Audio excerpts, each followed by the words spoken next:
Today is Saturday, June 22nd, 2024. And for us guys and gals in the Northeast, we've been in the midst of a heat wave.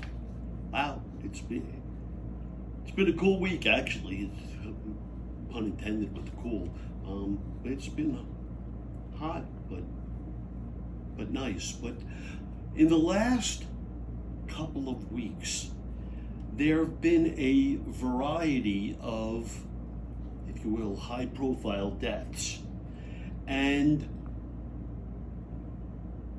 in death, there's an important opportunity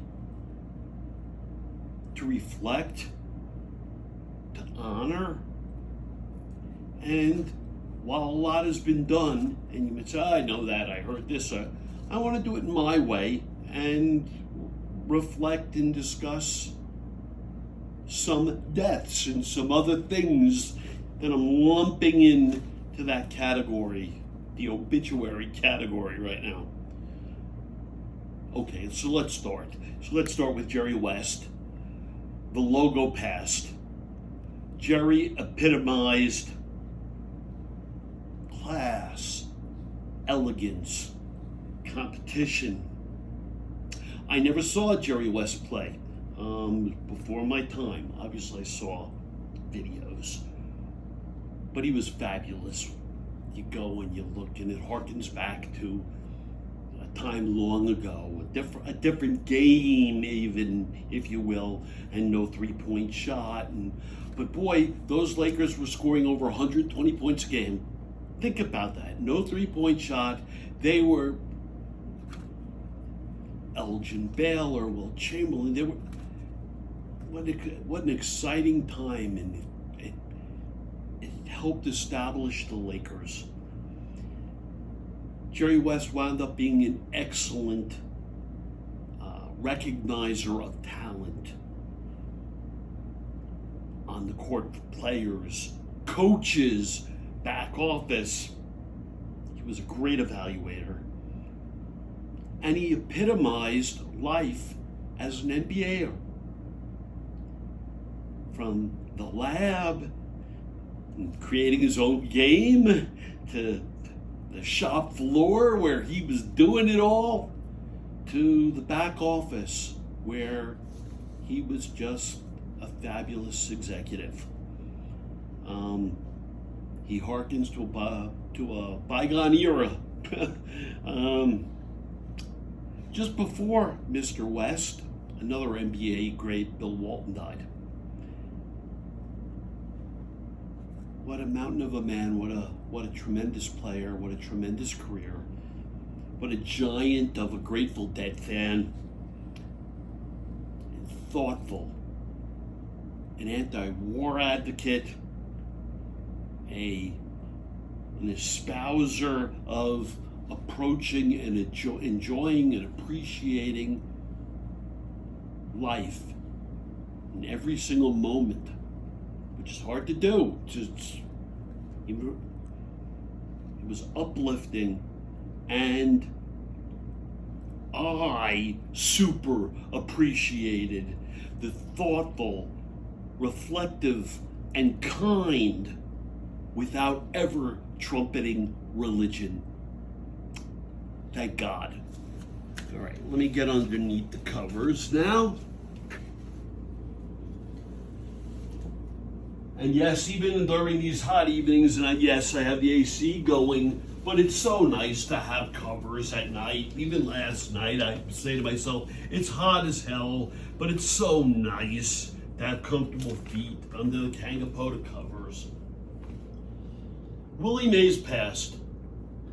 The Say Hey Kid. Willy Mays is perhaps the greatest complete Major League ball player ever.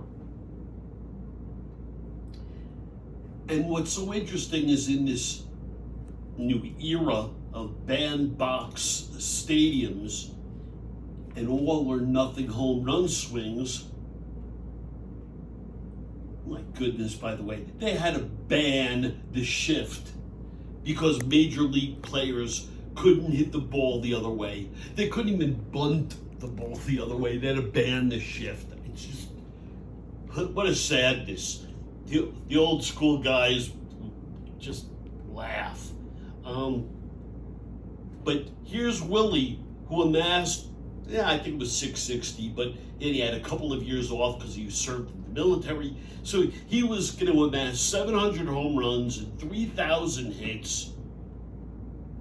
But isn't it awesome that what he's best known for is the catch? Game 1, 1954 World Series, Ebbets Field in Cleveland, and he just dashes, running straight away center field, and makes an over-the-shoulder catch and quickly relays it in. It's funny, what came to mind is, in an interesting parallel, ultimately, LeBron James is going to be most known for his chase down block. The defense, the all-around play, not just being a one-sided athlete.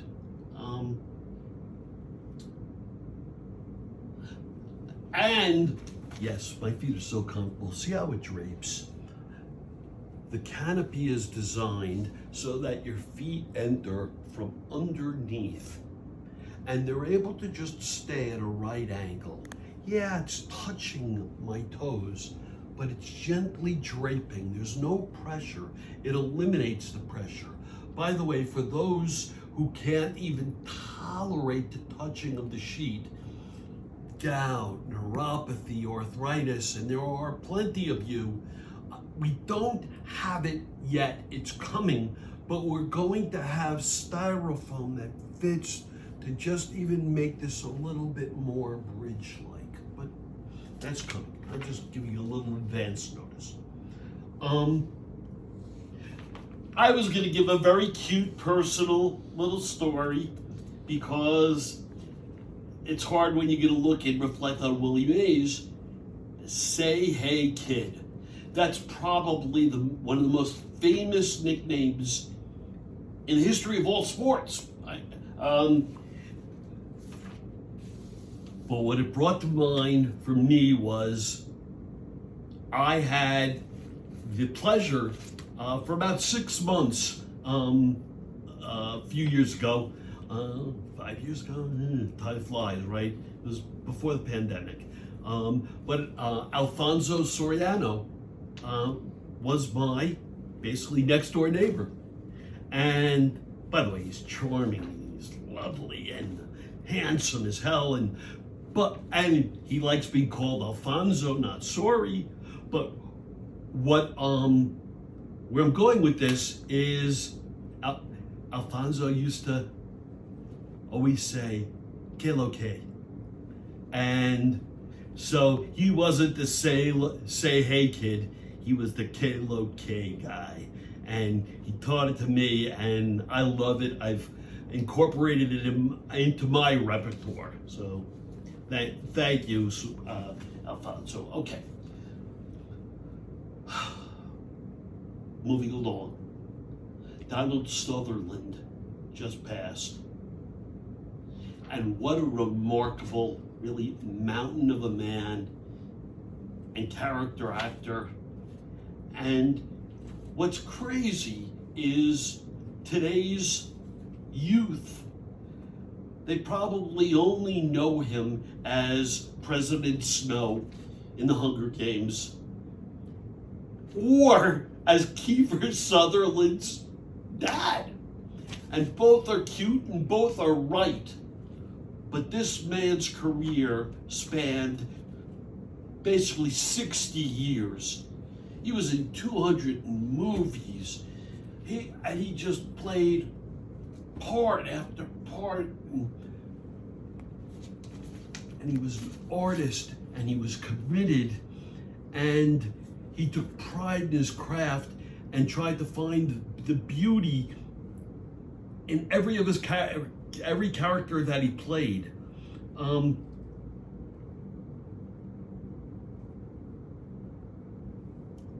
And just as importantly, he was a great man. He too was anti-war. He was pro-humanity, which, by the way, was one of the reasons he was so proud of what he was doing with President Snow in the Hunger Games, to reflect a bad dude.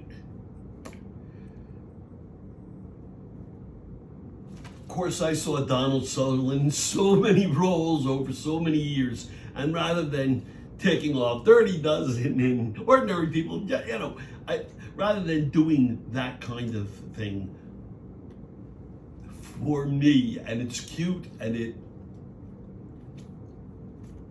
what's indelible in my mind's eye is the scene in Animal House where he's the stoner professor shacking up, screwing a student, and he goes into the kitchen in a cardigan sweater, and reaches up and exposes his bare buttocks.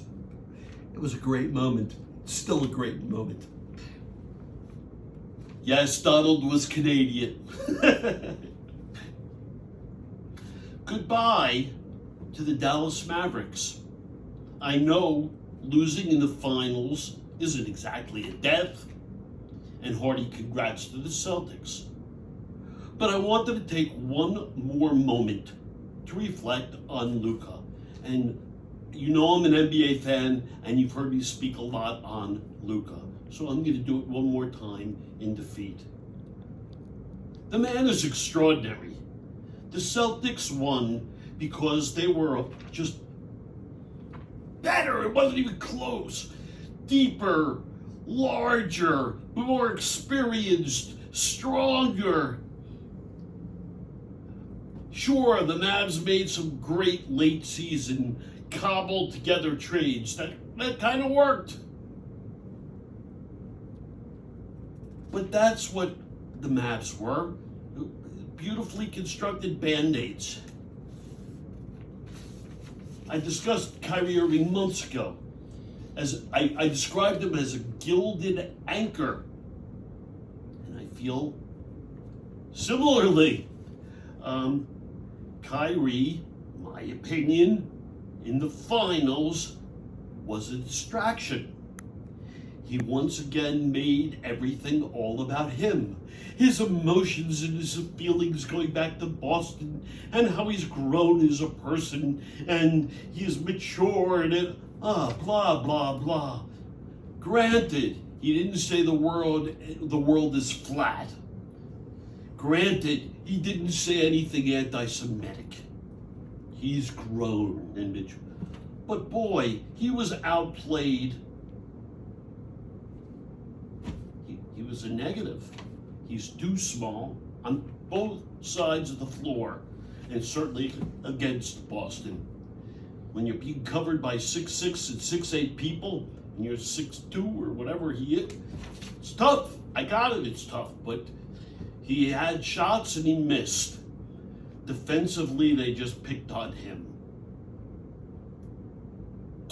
Luka led everyone in points, rebounds, assists. I mean, crazy. I still hear the talking heads yapping, "Ooh, Luka needs to get into better shape, Peter." What are you talking about? I mean, do you really understand the game? I mean, let me give you an analogy, because lots of you can't think by analogy. You have a hard time. Why do linemen in the NFL weigh so much, right? The average lineman today, probably when I was growing up, they were 260 pounds. Today, the average lineman weighs over 300 pounds. Why? Because you need the size and the muscle to compete. Many of them, when they retire, they slim down. And that's a discussion for another day. Wink, wink. It's a discussion for another day, and we'll have it. But being big is important.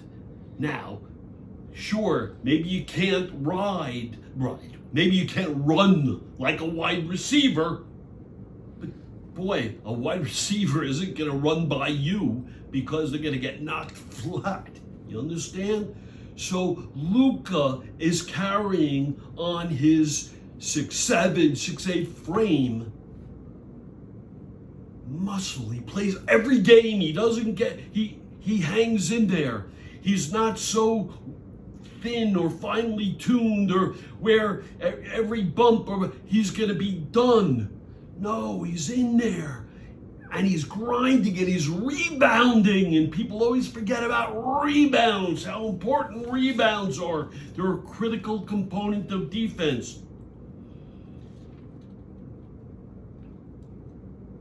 And yes, this is not a situation either where this is not a Zion Williamson where he just walks into all the restaurants and needs to eat Cajun food. Come, leave Luka alone.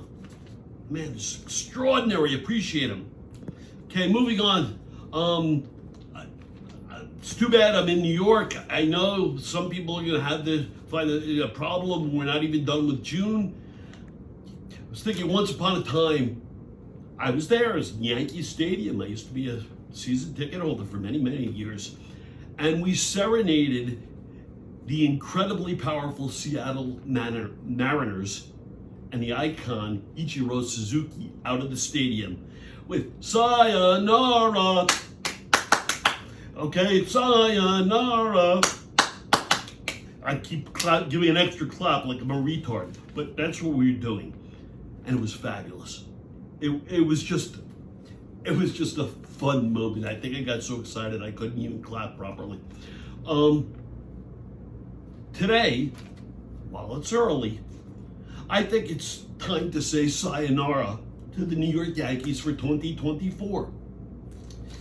See how comfortable my feet are as I bring up all these things. In the last, it's under 10 days, they've been weighed, measured, and found wanting. They have no corner infielders. It's just terrible. I mean, sure, first baseman got injured, but he sucked before he got injured. They brought up a kid. We have no idea. Third base is a joke. Gleyber Torres. It's real tough. He's really not fielding his position well, and he can't hit.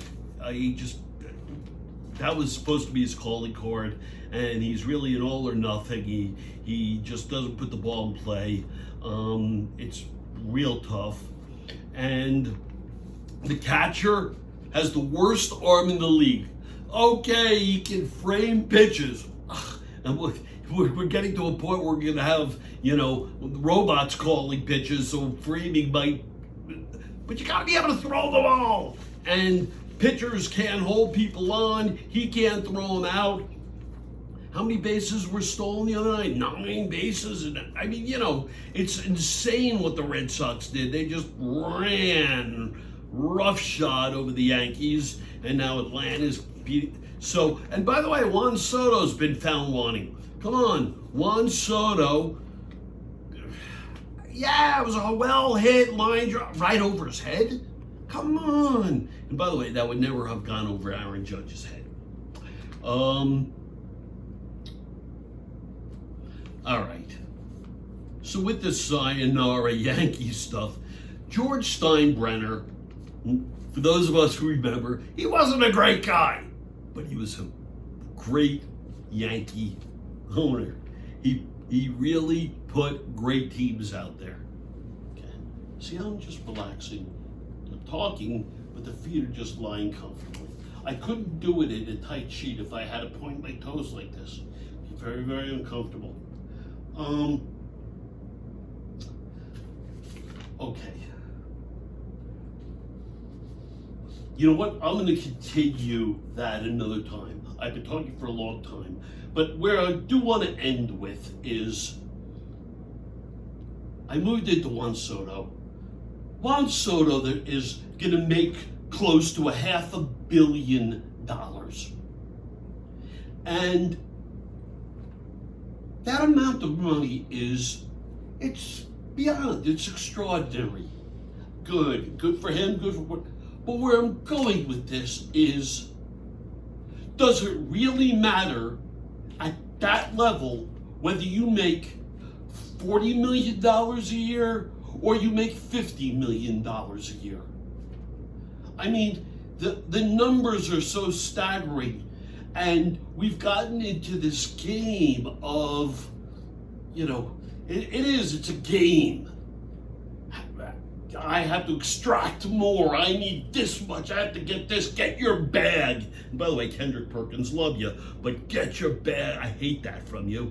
But the bottom, because you're getting your bag. You're all getting so much money at this point, and good for you. But we're at a point where if you like it someplace, the money's extraordinary. Stay. There's got to be decisions besides just, they're giving me the most money. And by the way, if that's where you want to go. I had to articulate it. And it leads me finally on this to Jimmy Butler. Jimmy, you're awesome. But for that Coming to America Soul Glow hairdo. But don't get into a pissing match with Pat Riley over academic crap money. You're a giant star in South Beach, embrace it. And didn't you see what happened with Dwayne Wade when he played a similar game and he took off and he went to Chicago and wonderful, he got a few more bucks but it altered his life and the trajectory and ultimately back in. So don't play that game. Learn from others. And the money is still stunning, but you're past your prime. You're drinking a lot of coffee, and you've been injured. Take the dough, stop leaping around. That's it for today. Stay cool, everyone. Thumbs up for feet up. This is Hal Mintz. Thanks.